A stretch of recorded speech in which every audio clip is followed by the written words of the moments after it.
ഭാഗച്ചാരത്തിന് നടവർക്കണത് മുതൽ അത്താഴ പൂജ വരെ ലക്ഷക്കണക്കിന് ആളുകൾ ആ തിരുമുമ്പിൽ വരുമ്പോ കണ്ണാ എന്നെ പരീക്ഷ വിജയിപ്പിക്കണേ, എന്റെ മകന് ജോലി കിട്ടണേ, എന്റെ മകളുടെ വിവാഹം നേരെയാക്കി തരണേ, എനിക്ക് വാഹനം എടുക്കാൻ പറ്റണേ, ഇങ്ങനെ പരാതികളാണ്. എന്തേ കണ്ണാ എന്തേ കണ്ണാ എന്തേ കണ്ണാ എന്ന് പറഞ്ഞാ ഒരാള് പോലും ആ കണ്ണനോട് പ്രേമത്തോട് കണ്ണ നിനക്ക് സുഖമാണോ ചോദിച്ചിട്ടുണ്ടോ, നിനക്ക് എന്തെങ്കിലും കുറവുണ്ടോ ചോദിക്കണ്ടോ, നിനക്ക് പൂജയായിട്ടൊക്കെ ഭംഗിയായിട്ട് കിട്ടണില്ലേ, ഞാൻ വെണ്ണ കൊണ്ട് തരണോ ചോദിക്കാറുണ്ടോ?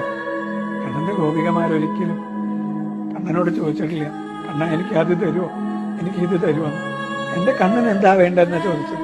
അതുകൊണ്ടാണ് നാരദൻ ഭക്തിസൂത്രത്തിൽ എഴുതിയത് യഥാ വ്രജഗോപികാനാം. ഭക്തി എന്ന് പറഞ്ഞാൽ ആത്മാനുസന്ധാനാണ്. അത് ഗോപികമാരുടെ പോലെ ആവണം.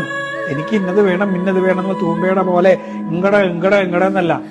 എന്താ എന്റെ ഭഗവാന് കൊടുക്കാൻ പറ്റുക, എന്താ എന്റെ ഭഗവാന് സമർപ്പിക്കാനാവുക?